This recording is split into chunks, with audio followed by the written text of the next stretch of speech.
কপাল খুইলা গেছে।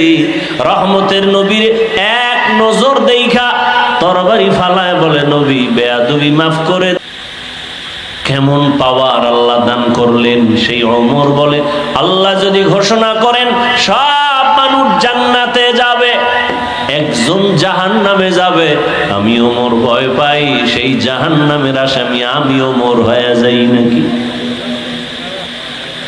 আর আল্লাহ যদি ঘোষণা করেন সব জাহান্নামে যাবে, একজন জান্নাতে যাবে, আমি আশা করতেছি ওই জান্নাতি মানুষটা আমি হতে পারি। মুমিন তো এমনই হতে হবে, জান্নাতের আশাও ছাড়া যাবে না, জাহান্নামের ভয়ও দূর করা যাবে না। কারণ জান্নাতের আশা থাকলে নেক আমল হবে, জাহান্নামের ভয় থাকলে গুনাহমুক্ত থাকা যাবে।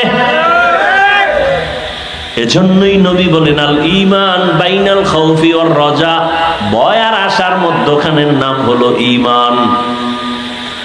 আল্লাহ মুমিনকে বলেন, ইয়া আইয়ুহাল্লাযীনা আমানুত্তাকুল্লাহা হাক্কা তুকাতিহ, ও মুমিন আল্লাহকে ভয় করো, ভয় করার মতো হক আদায় করে।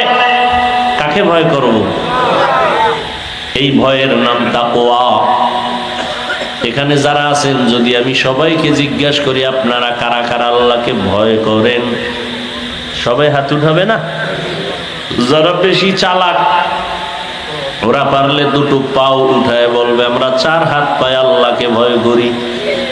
অথচ এমন আশেক এখানে বসা আছে, ফজর পড়ে নাই, জোহর পড়ে নাই, আসর পড়ে নাই, মাগরিব পড়ে নাই, এশাও পড়ে নাই। এরকম কেউ নাই এখানে? এখন নামাজ লাগে না, নামাজ ছাড়া দিল পরিষ্কার। ওই কিছু বেদাতিয়ারা বলে নামাজ পড়ো মুসল্লি, নামাজের কি রাখো ডর?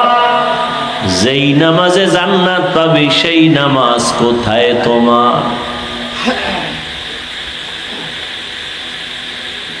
তাহলে আপনি নামাজ না পড়িয়া বলেন আল্লাহকে ভয় করি, আমি নামাজ 5 বেলা ঠিক মতো আদায় করে বলি আমি আল্লাহকে ভয় করি। আপনি দাড়ি কেটে বলেন আল্লাহকে ভয় করি, আমি দাড়ি রেখে বলি আল্লাহকে ভয় করি। আমি হালাল খাইয়া বলি আল্লাহকে ভয় করি, আর আপনি হারাম খাইয়া বলেন আল্লাহকে ভয় করি। দুই দলের ভয় কি সমান? আপনি আসলে ভয় করেন না। যেই সন্তান মা বাবাকে ভয় করে, ওই সন্তান মা বাবার সামনে অন্যায় করে না কেন? বেতের বাড়ির ভয়। যেই ছাত্র শিক্ষকের ভয় করে, ওই ছাত্র শিক্ষকের সামনে অন্যায় করে না কেন? বেতের বাড়ির ভয়। ঠিক এই জমিনে যেই মানুষ আমার